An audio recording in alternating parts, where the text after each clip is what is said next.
Hey everyone, welcome to the Rise and Above podcast, a platform for you to share your story. Oftentimes, we all have something that happens to us in life and we have no way of sharing. Many people want an outlet, whether it's writing a book or going on a massive networking platform or starting an inspirational social media account. With the Rise and Above platform, anyone with an inspiring, motivating, or interesting story can come on and share. It could be anything from the struggles of starting a business, the struggles of overcoming homelessness or mental illness. I've interviewed victims of rape, sexual assault, and abuse. There is no subject that is off limits. This platform offers a safe and fun way for you to share your story through a one-on-one experience. If you would like to share your story, the best way to reach out would be through social media. You can find me on Instagram and Facebook or through email. All the links will be provided in the show notes. Thank you for listening.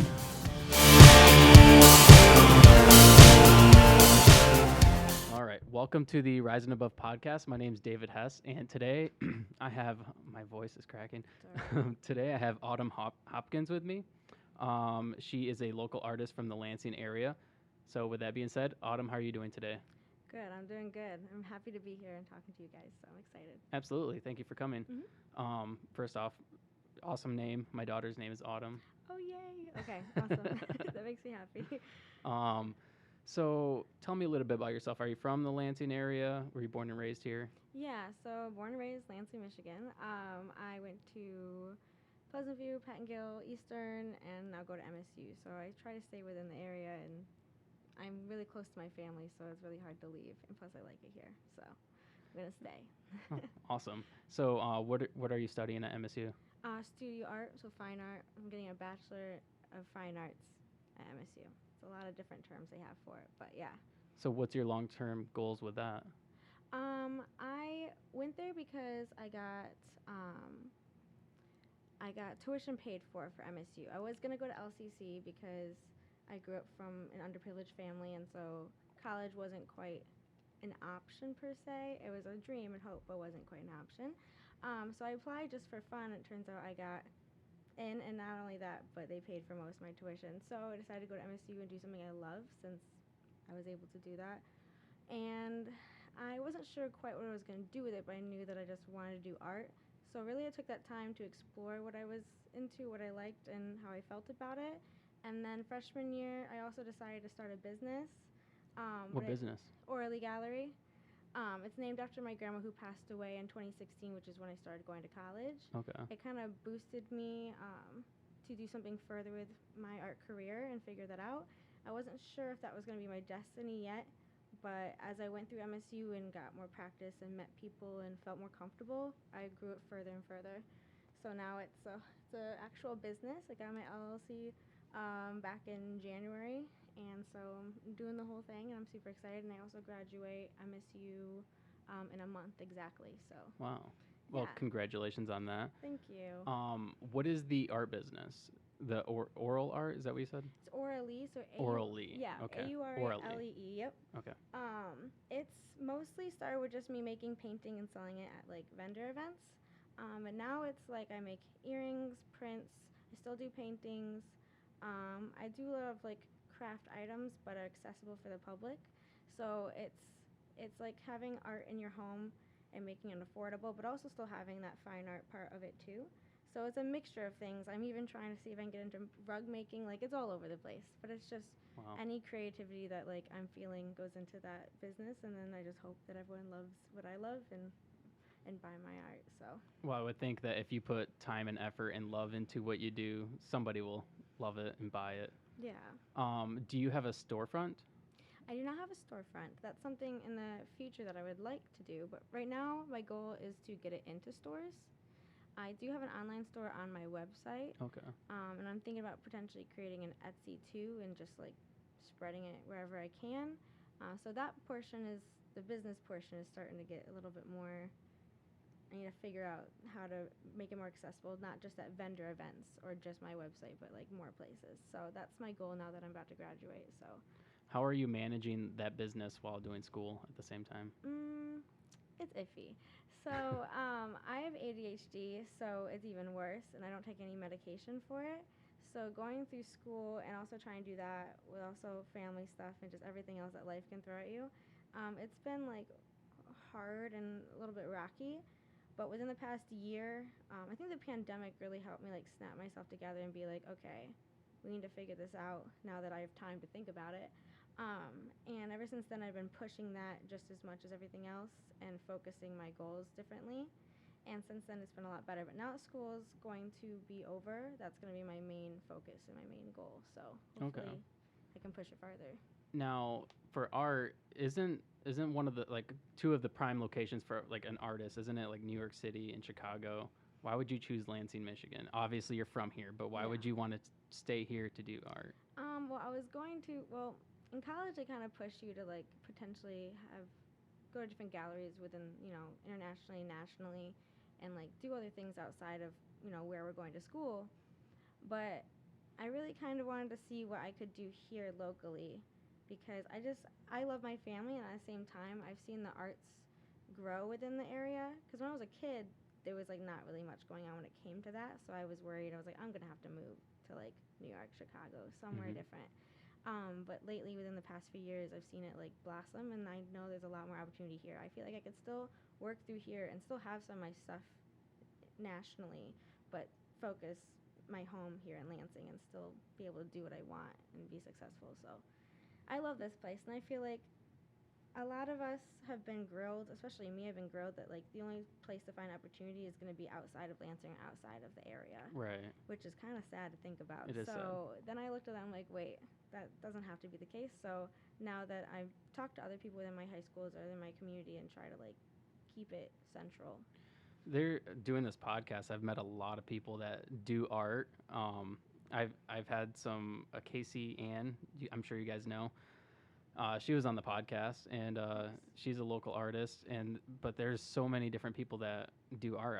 I'm kind of amazed at how many people here in town have art businesses. Yeah, I definitely, because especially women. Like, there's a lot of women-run like businesses and let alone art businesses, which I thought was really interesting, and I wonder why that's the case. But I'm very happy. It definitely inspired me. But I feel like dudes are boring. That's why. Yeah, maybe. They're not as creative, I guess. Maybe, I'm not sure. I gotta figure out the science and all that. But I think that like I went to a performing arts elementary school, and then my grandma drew, and so did my dad. So like seeing that was what pushed me. But I'm not sure what. I think we just inspire each other in the area, and I think it just goes from there. I'm not sure. I think there's some opportunities within the area when it comes to maybe some other professions. Like I think there's a lot of like lawyers and like attorneys and stuff, like government jobs and things like that over here, but not so much creative jobs. So I think bringing that in is like a good idea. What do you mean creative jobs? Like what I'm doing, or like bringing more like arts. Like there's been a lot more murals lately. There's been a lot more like even like some fashion. There's like so many different things that are happening now more in the area than there ever was, which is really cool. What do you think that is? I don't really know. Honestly, I never really even thought about why that's the case.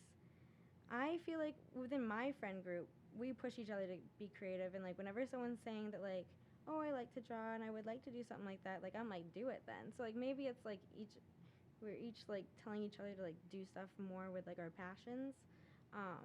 Maybe that's why. That's the only thing I can think of. More people are supportive in your endeavors. Yeah, exactly. Like we're supporting each other. Yeah.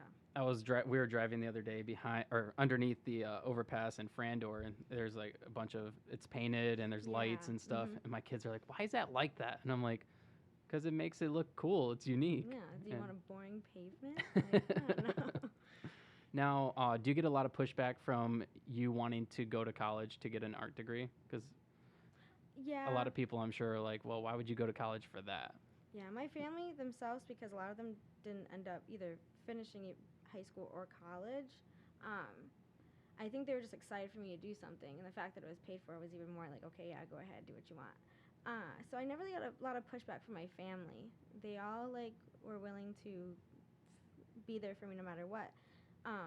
But it's other people I tell, like other strangers. Like when I used to serve, they'd be like, oh, what do you go to MSU for? And I'm like, oh, studio art. And they're like, oh, what is that? And they're like, why? And they would ask me all these questions, and I have to explain it. So I definitely get a lot of pushback from strangers, which is interesting. Like they're worried for me, which I appreciate, but I'm fine. So It's funny. My family, no, they're there for me though, which is I think is really awesome. That's cool. It's good to have a good support system. Mhm. My wife went to Kendall Oh, in nice. Grand Rapids. Yeah, that was one of my dream schools, but yeah. No, that's awesome. Yeah. So what kind of art do you do? I mean, you said you do some jewelry, Yeah. and you do paintings. What kind of what is it? Is it like abstract? Yeah, so it started out, so it's a very big mix, but it started out when I first started going to college, was mostly I draw like girls or very like semi-realistic things. But then I ventured out more into abstract and like mixed media, and now my senior show is mostly that because I feel like it's more expressive for me. Like I'll still hone it in, and when I make stuff on my iPad for my art business, I'll make like things that inspire me or women or whatnot. But when it comes to my like studio art, when it came to school, I felt that that was my time to express myself in a less constricted way, and so that's when I started doing the mixed media part. Because I felt like my emotions could be put on there physically. Like I could burn the canvas, I could smear the canvas, or anything I was using, and that I felt made more of an impact for me. And also, whenever I try to make something, whenever I have something in my head and it doesn't come out right, I get really frustrated. So with mixed media, it was nice because like the outcome was unpredictable, which I thought was good for me personally. Now, do you find it therapeutic? Is art like something that you do to like as a stress reliever, or do you kind of look at it more as like a job, something you have to do? Yeah. Because obviously that's what your job is, right? Yeah, exactly. I feel like most of the time it's a stress reliever and it's like a journaling process, especially with the show that I'm showing this weekend. Everything I made in there is um, me expressing and journaling out my emotions from like my family trauma and memory. But then there are moments like that I feel like I'm like when I'm doing commissions and stuff like that. As much as it's fun, it does feel like that part's a job because I don't get as much creative like liberty to do those things. I have to stay within a certain Mm. restraint, which is fine, perfectly fine. I'd rather do that than a 9 to 5. But it's there's moments where it does get a little stressful, and then there's moments that like I feel like it's so therapeutic. And 95% of the time it's therapeutic, and I enjoy it. So Now, is that the work that you do when it's therapeutic, or is that the type of stuff you sell generally, or is that for your own pleasure to keep? Or yeah, so my studio work currently, like my show, that's not for sale, but I do want to start making pieces that aren't so personal to me because those ones are more of like my journaling, my notebook that I don't really want to sell. I'll probably keep those forever. But I want to start doing shows that maybe talks about ADHD or talks about other things so it's like more expressive and more available to the public. How bad is ADD for you, or ADHD? It has its moments. So I never really I've been told that I've had it my entire life, but it's different for women than it is for men. So it's not treated the same way for women. Usually we just seem like ditzy or like a little out of control. So it's not talked about as much. So it's been hard because like I feel like I wasn't able to open up about it for a very long time. And then with the last few years, I've just been like, yeah, I'm ADHD. And like, so what? Like, if you feel like it's not like a restraint to me anymore. It's more for me now a superpower because it's the reason why I am the way I am, the way I create, and the way I do things. So it's just like the only thing that gets frustrating is not being able to control certain things within your brain, and like sometimes it takes over certain moments of your day or your body, and that's the part that gets a little frustrating. How does it affect you? So sometimes I'll get into these modes where I just feel like I can't move, I can't do anything, but my brain is going like 1,000 miles an hour, but my body won't move. And then there's sometimes where I'll just start nitpicking, like instead of doing what I'm supposed to do, I'll decide to go clean the entire kitchen. And it's like, that's not where I was trying to direct that energy, but that's fine. So stuff like that where it makes it hard, or I'll be up at 3 a.m. and then sleep until 2 p.m. So it's like, it's a little difficult sometimes, but. Does it ever play into your art at all? Yeah, I'll like make a bunch of stuff and I'll get like extremely messy or like I'll be all over the place and I'll be tripping over myself and there's certain things where I'll get super just like dysfunctional for a moment, but then it all comes together. Like then I'm like, okay, we got to get this done, and then and then it ends up working out. So I find it just all a part of the process at this point. Yeah. That's cool. That's cool that you look at it as part of the process. Now you said you're not medicated or anything. Is there anything you do to help stimulate yourself? Like maybe drink coffee or? Yeah, so I don't drink coffee or anything like that. And caffeine really doesn't help me, which is even harder. So sometimes Do you drink caffeine? No, well, I do sometimes, but I found it makes me feel more groggy than it actually helps me feel energetic. So what I've been doing is more taking B12 pills and stuff like that. So I'm trying to figure out more natural ways, maybe even meditating sometimes, like finding other ways to to calm myself down or evaluate what's going on with my brain currently. Okay, what can we do now? But there'll be moments where, like, sometimes days where, like, I'm just stuck in this rut. And so that's when I get a little worried that maybe medication would help. But I think I've gone so far. Have you ever tried it? I have not tried it. So that's why I'm very scared of anything, of not being able to control my brain. So that's why I don't smoke. I've never smoked anything.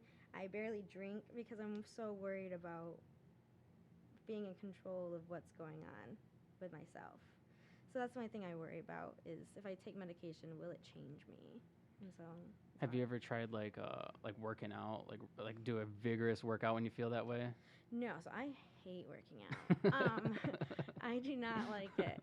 And so people have said that. So I've thought about buying just dance or something like that and like doing it that way. Dancing would be a good workout. Yeah, Makes you that's what tired. I'm thinking. And then it's a creative thing too. So it's a bit of both. So Yeah. I'm thinking about it. Now you mentioned meditation. How often do you meditate? Not very often because it's very new to me. All my friends are like, you should try meditating. And I'm like, what is that even? So I had to like YouTube it. And I'm still trying to figure out how to incorporate into my life. Do you do like a guided meditation? Yeah, so I'll like listen to something or someone talking and like tell me what to do. Because if I sit there trying to tell myself what to do, I'll just go and watch TV. Like it's not, I don't have self-control, so it's not gonna work. But yeah. I know with meditation, it's all breath work pretty much. And somebody explained it to me on the podcast too. It's with meditation, there are like people always complain about, well, my mind wanders. Like my mind always wanders. But what you have to do is bring yourself back to thinking about your breath, because once you start wandering, you're going to that's going to happen. But if you bring yourself back to your breath work, then you'll stay kind of consistent. So it's all breath work pretty much. Okay, good to know. I'll remember that next time. Breathe in, breathe out, breathe in, breathe out. That's what I do when I go to bed. My wife complains about how I fall asleep so quickly. She's like, I don't know how you do it. Yeah, I take forever to fall asleep. I'll just think about breathing, and if my mind wanders, I'm like, okay, deep breath. And then next thing you know, I'm out within seconds. Huh, maybe I should try that. I've been taking melatonin, and that's not even working, so maybe I should breathe more. So you have a bunch of artwork. Yes. I would like to see some of it. Yeah, for sure. So I can show you the piece that is currently all over my like posters and stuff for the show coming up. Okay. So it's littler than most people think. It's not as big as it appears on the screen. I like the sad face. Yeah, exactly. So what this is, it's an image of my dad and me back in 1999 when I was like barely a year old. So, and he's a teenage father. So this was just like. How old was he? He was 18 when he had me, when I was born. So maybe he's 19 now, but he was very young. And so it's an old, vintage-looking photograph that's probably on like a, like one of those, what are those cameras called? I feel so young right now. The Polaroids, yes, gosh. So it was a quick little snapshot in like a kitchen at my grandma's house. So it's just like the intimacy and randomness of it, like of photographs in general, makes me think. And then also thinking, that looks like a cute photo, but like what was happening like at that time. So that's what a lot of my pieces are in my show is like, yeah, they're photographs and everyone thinks it's a good old time, but like really at that moment, a lot of stuff could be going down, a lot of emotional issues, traumas. What was going down? Dynamics. So my mom and him, not the best relationship. So it's kind of like I was doomed from the beginning of like the good old family values that like both of our parents or my dad was raised on, and what I thought was going to happen isn't going to happen because of just it started off bad. And so like it's that beginning starting off of just like it's not going to work out with the family dynamics, and then currently at the time my mom was going through a lot with him because he was a cheater. There's just a lot of stuff going on. So there's three pieces about the same size, and they're all about him and like the home that we were living in my childhood. And it's kind of like has like this toxic waste feel, because it's kind of like this was toxic relationships or toxic home or watch out, caution, like this isn't healthy. And so that's why I put my sad face over my face, like using emoticons, which also brings it back to now, and then like photos of my dad. So this is Mod Podge with photo, spray paint, marker, really whatever I can get my hands on, I have fun with and mess around with. So this one is the main one that I have done. Can you see that on the camera? Oh, yeah. I don't know what direction. We gotta get used to the camera being there. And then this big boy. I didn't know if I should bring it. I was like, I don't know what space we have. Oh, that's all right. So this is, we got some of it in there at least. I don't know if you can move it over that way slightly, This way? but yeah. Okay. Yeah. I don't know. There we go. Thanks, Mike. So this piece is about my two brothers. I found this photograph in my phone, because a lot of the stuff I find photographs in albums or in my phone, and they're cooking breakfast. And so it seems like a very intimate, like, cute thing that they're doing, and it was. But our relationships with each other are always strong, but it's our father that divides us all. So these two boys, at this point in time when I painted this, they haven't seen each other in like 2 or so years, because my brother, who's now 19 and he's 15, my brother had nothing to do with my dad. So they were separated. So this one's called One Man's Division. And so it's like this family values and this fun childhood that we desire to have was always interrupted because of this man. So that's what this one is about. And this one is a photo transfer with just assortment of things. So spray paint, acrylic, spackling, oil, paper, a lot of stuff going on. So, yeah, I'll move this out of the way, or unless you want to show a little bit more. It's quite big. That is big. I want to do larger though, but it makes it a little harder. So I feel like you just dropped a bunch of stuff about your family. Yeah. Dig into that. Do you and your dad have a good relationship? No, so I don't really speak to him. I choose not to speak to him. He's in and out of court battles. He doesn't treat my siblings very well. I think the issue is that we were manipulated by him, and I don't know if this man ever realized it, but when I got older, I would tell him this is what you're doing and this is how it's affecting us. And I would tell him over and over again. He wouldn't listen, and then he would keep spiraling and dragging us back down into these horrible situations. And so once I saw my siblings going through it worse than I even ever had, that's when I had major issues. And so when he chose not to change for any of us and continues not to, I decided that I'm going to take the side of my siblings and I'm going to fight for their rights. And so, of course, that put a strain into our relationship. And so, we don't talk as much, and he still to this day tries to manipulate me into thinking he's a good person. So it's just crazy how much someone who's not healed properly from their own issues can then put that into their relationship and their children. I can't talk today. No, you're good. History repeats itself. Exactly, and that's what I'm trying to stop. So I'm trying to stop my siblings from ever going down that path. So there's you kind of started by breaking the cycle by going to college, right? Exactly, and that was. Did anybody before that go to college? My dad tried to go to LCC but he had kids young, so right. That's where it becomes an issue.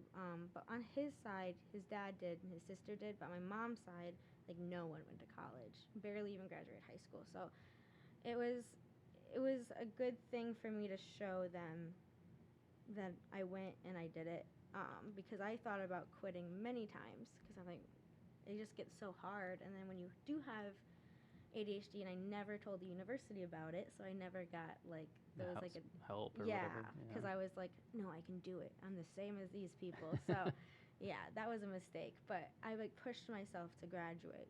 So now I'm hoping that like I don't care where they go. It doesn't have to be MSU, but just like if they push themselves, if they want to do it, then they should just go ahead and do it. Like figure it out. Like it doesn't no matter what they need to do, and that's what I'm always trying to push them. Like I don't want them to get stuck where they feel like they can't escape this life that they've been put into. So are you the oldest? yes. Okay, so you kind of have taken on the motherly role of I'm the guinea pig. Yep. So yeah, no, I'm very like protective, which can get me in trouble sometimes, but at the same time. How many siblings do you have? So there's 9 total. 2 of them are. Wow. Yeah, my mom got remarried, so 2 of them are with a different dad, but he has like 5 different mothers he had kids with, and so it's a lot of us. But yeah, so it's a lot to manage, and then you have to manage like their moms, and then trying to figure out how. Yeah, so it's a lot, but. Now, going to MSU, you kind of mentioned that you were around all these other people who seem normal.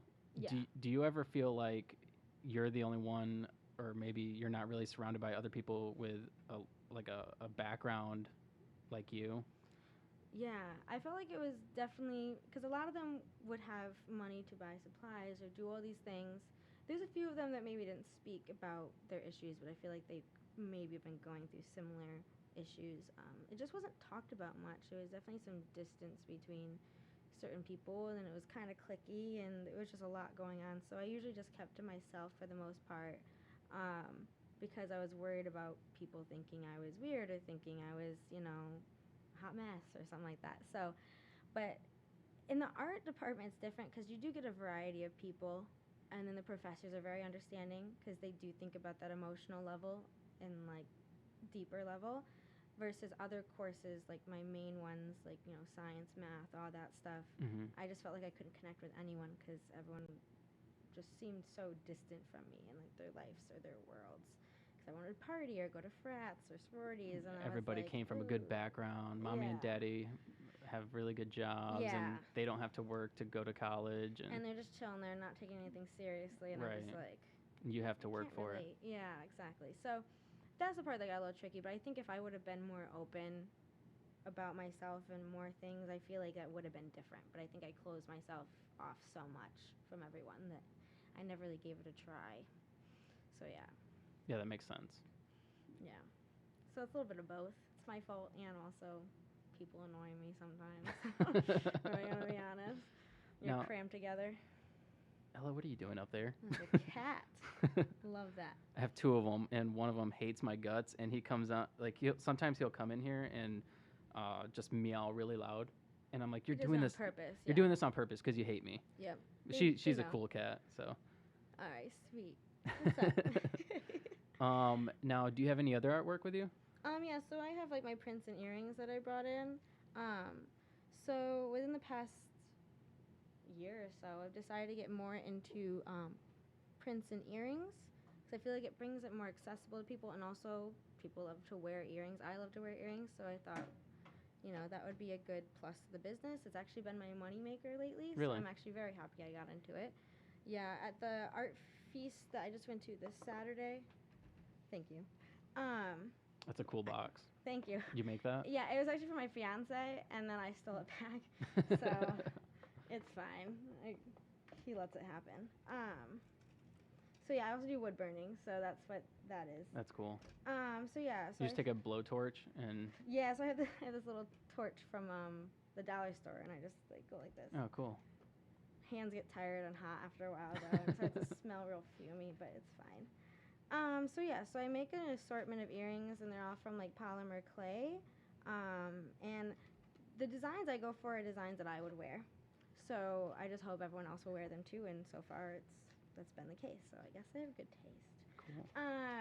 But yeah, so that's been something I've been getting into, and that has been my money maker. So at Art Feast, I made like about like 100 pairs or so, maybe more, and I sold Wow. about half of them. Wow. So it's like, okay, this is what I'm doing now. But it is more tedious and takes more time, so that's the only thing that's a little How do you make hard. those?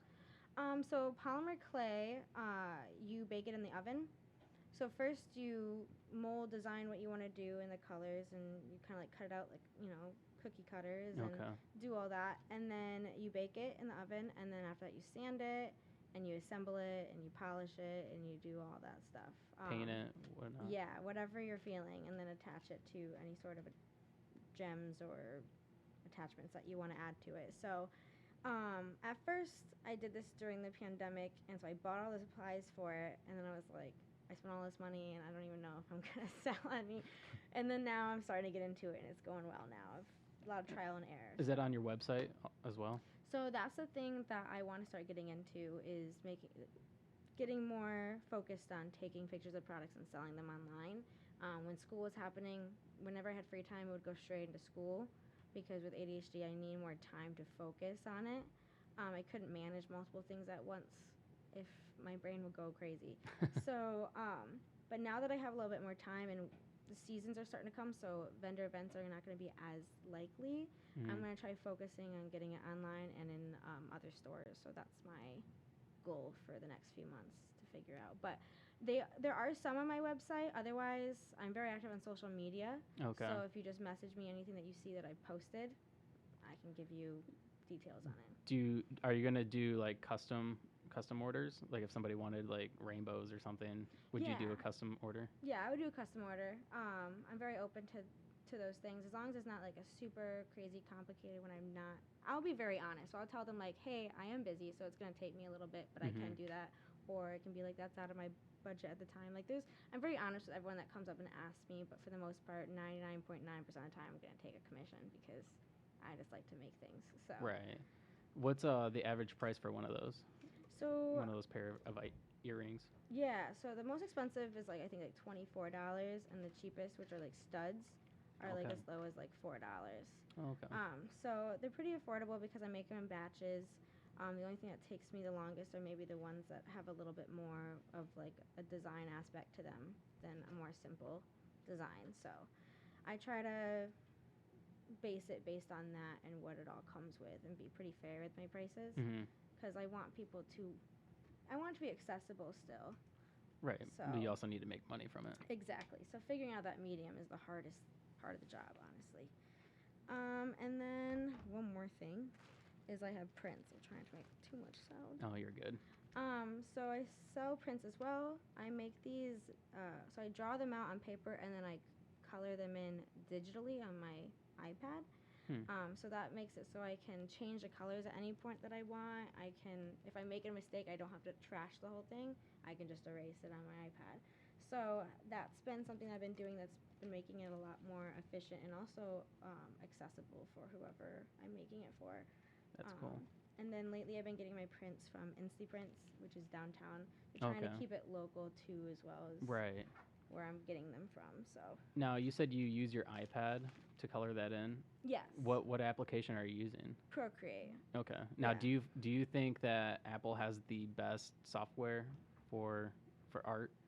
So that's the thing is I used to be a Samsung gal, and I used to get hated on it so much. Everyone was like, "Oh wow, you're like, are you broke?" I'm like, "Okay, first of all, like that's just rude." Secondly, That's a thing no, though, right? Like if you yeah. have an iPhone, people are like, "Oh, he has money." Like you're bougie. And if you have, it's the same price. That's why I'm like, okay. And I used to love Samsungs because they would connect more with more items that I was use. Like if I was using my laptop and I wanted to like download certain things, like it would work better with my Samsung than an iPad because they'd want you to have Apple products. Right. So that's the thing that I liked about it. But then I transferred over to iPhone and iPad. Now you're bought in. Yeah, yeah, exactly. The dark side now. It's fine. But so I feel like the quality of the images, the photo-wise, is definitely better. But everything's getting more advanced and I can't keep up. But Procreate only works with Apple products. Right. So, of course, I had to make the investment into an iPad. And it's the best investment I've ever made because that's how I make most of my stuff now. Because I'm not super like, again with ADHD, like if there's too much going on, like I'll get stressed out and I'll give up. Like if I don't know much about it. Mm-hmm. And so I couldn't use Adobe products that well. I would get very frustrated with all the different ways you can do things versus Procreate kept it simple. It's overwhelming. Exactly. Yeah. But I am venturing out into Adobe. But Procreate is my main go-to because it's just easier to format my brain because I can draw on it without any sort of like clicking and doing extra stuff. Right. Yeah.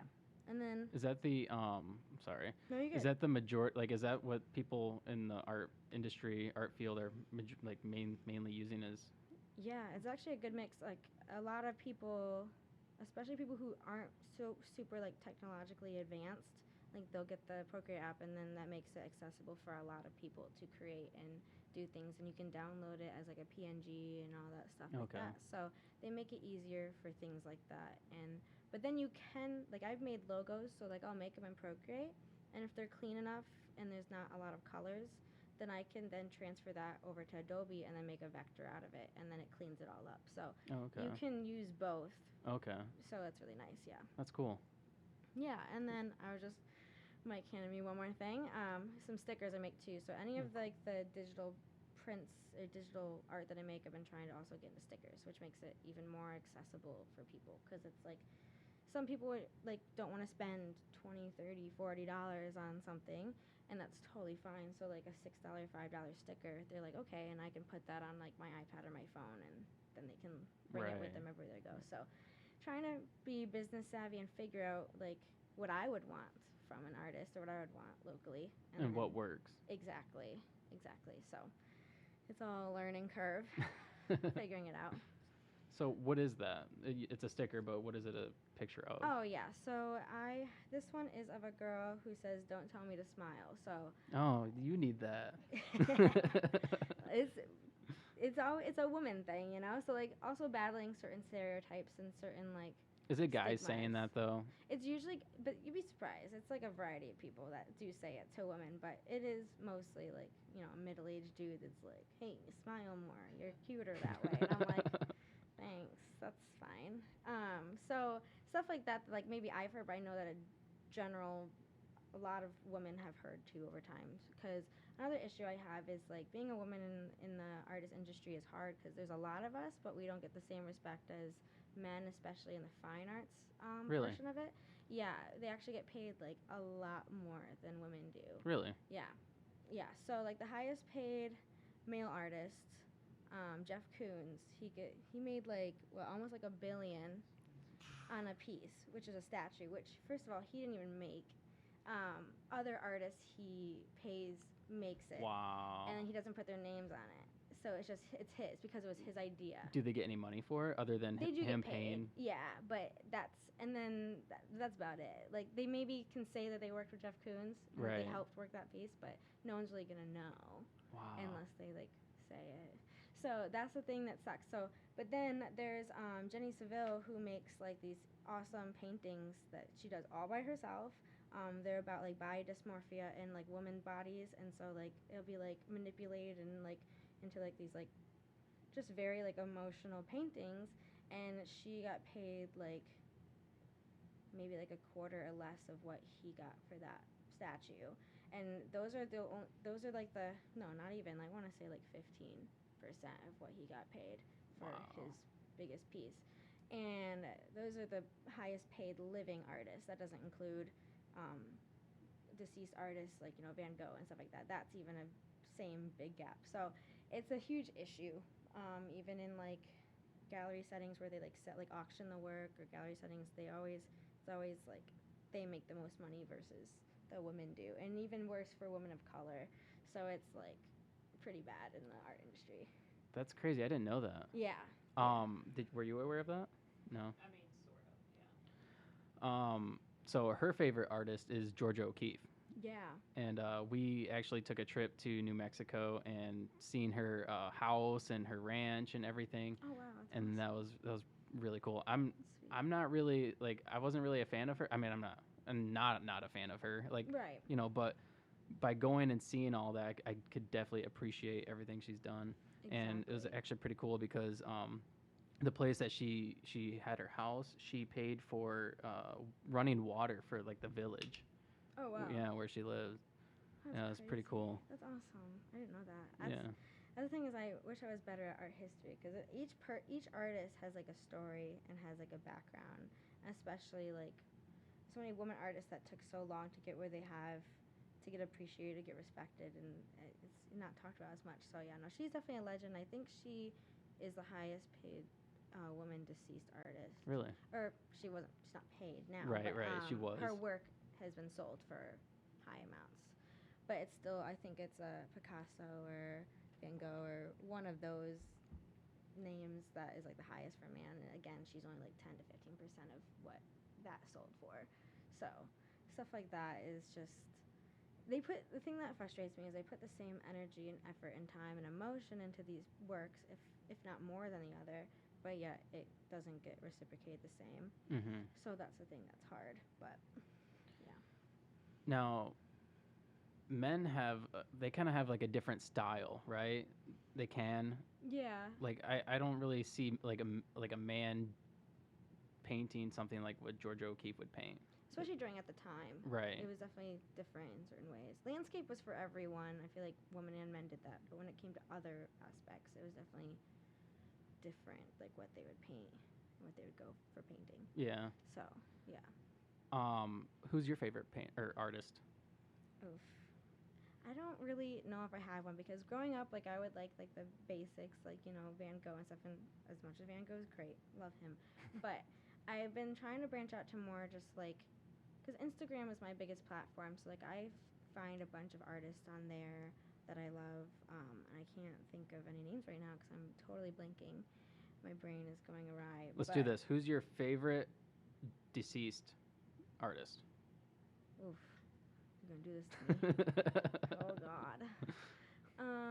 For the longest time it was Van Gogh, but I think it's because he struggled with mental illness, and he would paint because that's what he saw in visioned. his brain, and he was treated really badly because of how different he was.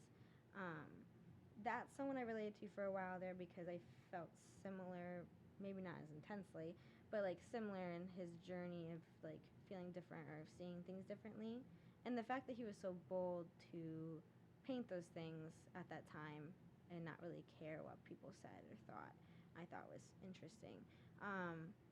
But when it comes to deceased artists, I'm not as like into as much as I'm like trying to support like the ones that are alive. And I know that sounds kind of bad, but that's just how I feel lately. So I really like Kehinde Wiley. I think he has amazing stuff. Is he living? Yeah, he's Okay. living. Okay. He painted the famous Obama portrait. He does mostly black representation. He paints photos of them with like floral and like the traditional paintings of like a white man on a horse with like a flag, like he's about to go into battle. Like he would then have a friend or someone he knows or even someone he thinks best represents to be in that photo. He'll paint them like in like modern clothes with like a chain or like with their hair done up perfectly or and like bring modern and like their their world into what was always a white man's world or a white person's history. That's so cool. Like I think that he was pretty awesome, and the fact that he is so big right now is like awesome. Very. What was his name? Kehinde Wiley. Kehinde Wiley. Yeah. Is he on Instagram? Yeah, he's on everything. Cause Okay. He's trying to stay modern with technology. That's the thing is that a lot of artists nowadays trying to incorporate staying active on social media and then also like being taken seriously professionally. It's just like it's a weird mix because like trying to figure that all out. But yeah. Now with social media, it's the best time ever to promote your work and kind of get it out there. How do you use social media? I am the worst at it, honestly. So that's the thing that I'm struggling with because everyone's making like TikToks and like doing trends, and I'm over here like, I just can't, I don't know, like I'm not good at it. I don't know what I'm doing. So Feel like you're behind the ball on things. Yeah. That's how I am. Yeah, because everyone's like doing dances or something. And I'm like, I feel like I'd be like all over the place. It takes me like hours to do it. Like I don't know how they do it all. So that's the thing that I'm struggling at, because everyone's like, post, post, post. I'm like, but when you like are having so much going on in your mind and you're doing so much at home, making time to then post and put effort into that is like really hard to manage. Like, I'm doing like 1,000 jobs at once, and so it can get a little intense. I understand that because just doing this podcast, I'm Yeah. like, okay, so now it's time to promote an episode. Like if I was to promote your episode, I got to post on Instagram, got to post on Facebook, Yeah. I got to do this and this and this, and it's just, I get it. It's a lot. It's a lot. It's a business in itself. Exactly. Yeah. So having 5,000 jobs.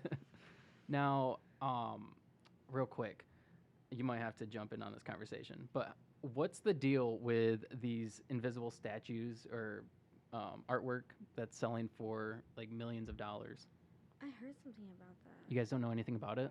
I don't know a lot about it, but I heard some of my friends talking about it and posting some things about it, and it doesn't make any sense to me at all. I don't understand it. I think it's very dumb. I'm very mad about it. So yeah, I don't know much about it, but I know that I'm upset about it. That's all. So is there a lot of money laundering in art? Like, I'm sure. yeah. I've had some history classes where they definitely used art as a way to, to do a lot of scamming. So it's definitely not a thing. So I just wanted to know your guys' opinion on it because I read something about it. I'm like, what the heck? How could somebody buy an invisible statue for millions of dollars? That makes no sense. They do It's- that with yeah. now virtual NBA cards and stuff that they have too. Wh- What? You can purchase virtual playing cards. Oh It's my a highlight. gosh. You can purchase like a Yeah. LeBron dunk. What? That's Yeah. that's a big thing. Yeah, it's a lot of things that are like Come on, virtual. You can buy. You never have it physically. It's always just gonna be virtual. And so that's the part I'm like, okay. And I don't know. It doesn't make any sense to me. Because some person's like, okay, if I buy something, I want it physically, like in my hand. right. So yeah, I don't know. It's Yeah, one solar flare and that thing's gone. like, what happens when you didn't back up your computer? I don't know. I don't know how that works nowadays, but like, it doesn't make sense to me. And I think that's what the invisible statues are. Some person I knew was selling. I didn't know the person, but I knew of the person selling like artwork digitally, but it was only available digitally, and it was for like millions of dollars, and so it just Wow. didn't make any sense. That's insane. Yeah, and I'm like, I'm over here just like, I make stickers. Someone buy my work for $1 million. That'd be nice. That's But yeah. hilarious. Now, how did you and Mike meet? So, I think so. Before the year before the pandemic, especially within August to February, within that time, I was, did Art Feast, and I kind of met him there, and I met Brandon from Artist Umbrella through there, and then some of my friends were starting to go to their events, and I was like, okay, I'm gonna check it out, and so I did like a painting competition and an AU event. What's a painting competition? So you get like a certain amount of time to paint something, and then they auction it off at the end, and Oh, so cool. or whoever gets the most screams or yells at the time was like who won it. So it's changed now, but so I tried that out and I won my first time, and so it made me feel really good. But then also made me realize that what I was doing, like I'm pretty good at. So I kept joining and doing stuff like that with AU, and then like I met Mike. He came up to me because I'm a very shy individual most of the time. Like I won't come up to someone. I won't introduce myself because I'm like they don't even want to know me. Like it's fine. So when Mike came up to me, I was like okay, and he's like we should talk more about being an affiliate. We should talk more about you're awesome. Like love your work, and he's just like making me feel so good. I was like okay, cool. And so like we just like talked more, and Brandon and them are best friends, and I'm good friends with Brandon, and then I became good friends with him to the point where I'm most likely gonna have him like marry us. So like, Oh, wow. like we're very close Cool. now, family. Josh. Yeah, my fiance. Yeah, yeah. And so yeah, now he's family now. So it's just crazy how that works, and it's only happened within the past like year and a half or so to 2 years. We just like everything made us come closer, and I'm very happy because if I wouldn't have met these people or wouldn't have been pushed to do more, I wouldn't be where I'm at. So that's where community comes in that I feel like is super important Mm-hmm. because I would not be doing what I'm doing without it. That's for sure. Yeah, that's one thing that's really cool about the the community is everybody kind of supports everybody. Like by me having you on, it's supporting you, and Yeah, exactly. people might, go to your website. Somebody in Florida might go to your website and order order some paintings or some earrings or something. Yeah, exactly. So the sense of community in our community is pretty strong, and it's really Yeah. cool. It's gotten like a lot more. 'Cause I feel like we It used to be a has. little divided at the time, and even now we still have some issues. Like people just like fight with each other all the time, and there is still those issues. But there's moments where we can all come together and like we have these very like community sense. Like we stick up for each other, which I think is really cool. Like a lot of people grew up with their high school. Like I could have like not the best relationship with them, but like we'll share each other's stuff, or we're like come together and still do things. So Do you find a lot of support from other artists in the local community? Like let's say you're at like a vendor event, like some festival, you're selling things, and Yeah. Casey Ann's next to you. Do you feel like it's competition, or do you feel like they maybe think it's competition? I'm not sure what they think, but so it's a little bit of is a bit of an balance there. There is a little bit of like we gotta sell, and like not really worrying about what the other person's Right. feeling, but then at the same time we know that we're there for each other and supporting each other, because even though we all make art, most of our stuff is different still. So there's still a different consumer, type of consumer, multiple at the same time that would purchase our stuff with no competition. And even if there is so-called competition, it's friendly competition. Right. I've never gotten into like a full-out fight with anyone. Like A partial just, fight, like, maybe? No. no. Unless literally the only issue I would ever have with someone is if they just came full disrespect, like and came at me like sideways or something. Like that's why I'm like, okay, why though? But like for the most part, I'm never like there's no jealousy. There's no like ripping each other down. For the most part, like we're just all doing our own thing, but also coming together, which is why the Aces thing is really cool, because like there's four of us. We all make art. We all do stuff that's similar, but also very different personalities, and it's fun because you can come together and we just like have fun and vibe and do what we're doing, and we're being businesswomen, and Right. so it's nice to have that community actually and have someone to talk to about things that you're doing. So then you guys can relate and figure out like and get help. Right. But then there's still like a little bit of like, okay, well we're by each other and we'll joke around like who's gonna make more, but like really we don't care. We support each other. Right. Yeah, I mean, it's definitely not a famine thing, right? Mm-mm. Like there's a market for everybody's type of art Exactly. in the area. Exactly. Yeah. So, wrapping this up, where do you see yourself within the next 5 years as far as your business and your artwork Yeah. and everything? My biggest thing is just getting more planned out of like how I want to structure things and make it accessible in certain locations. So making sure there's stuff within stores, online, and then What do you mean stores? So, Because you've like- said that a few times. yeah. So let's say there's a local store that sells artist stuff. Okay. There's Is actually there quite some? A few, yeah, especially in Old Town, Okay. Rio Town. There's a lot of places that like Vintage Junkies, like it's a woman-owned business. She sells like vintage items, but she still sells like artist stuff too. She bought some cards from my aunt. My aunt is an artist in the area, and she actually even like commissions pieces for me. Like there's people and places out there that do sell your stuff, and so they either can buy it in bulk or they can just like sell it and keep a commission or however that works. So making sure I want to be able to do that. I want to get more stuff online and accessible for not just locally but everywhere. And I want to do more gallery shows as well. So not only promoting and making sure my business gets bigger, but also promoting myself as like still a fine artist.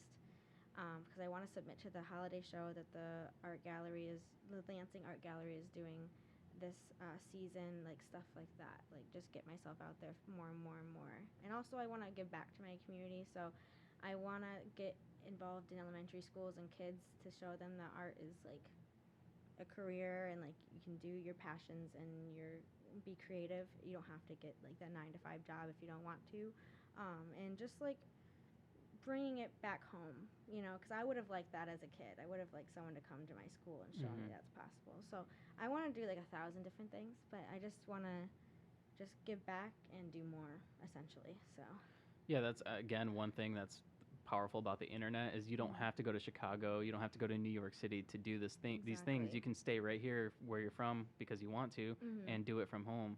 Exactly. Yeah, That's the goal. The dream. that's awesome. Yeah. I like that. All right. Is there anything else you want to talk about real quick? Show. Oh, yeah. So my senior art show is this Saturday. There's a Where's time- that at? It's at Auditorium, which is a Cedar Street Art Collective. It's next door to it. So Old Okay. Dicker and Deal off of Cedar. So it's my senior show that I wasn't able to really show everyone back in April because of the pandemic. They weren't allowing it.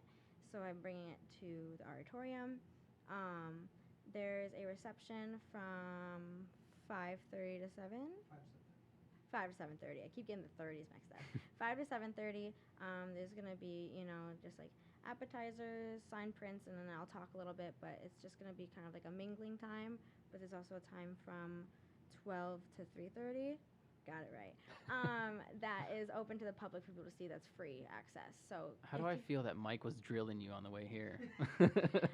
See, we both have ADHD, so we both have like, you got that? No, but do you got that? And so like it's a lot of back and forth, which is actually quite nice. So it's good. It's good to have someone that knows the struggle just as well. But yeah, no, definitely come out to that if you can, because I know some people aren't comfortable still going to events, so that's why I have that open area in the beginning that's free of access that you can check it out as well. Cool. So yeah. All right, and then your website is what? www.auraleegallery.com, so AURALEE gallery.com. And then that's at O'Reilly Gallery for Facebook and Instagram, so it should be all the same. Yeah. And I'll put that in the show notes, so Perfect. shouldn't have to worry about Thank you. it. Yep, you're welcome. Thank you for being here. Thank this you was for fun. having me. I know this was fun. I definitely had a lot of fun, so Yeah, thank you. you're welcome. Thank you.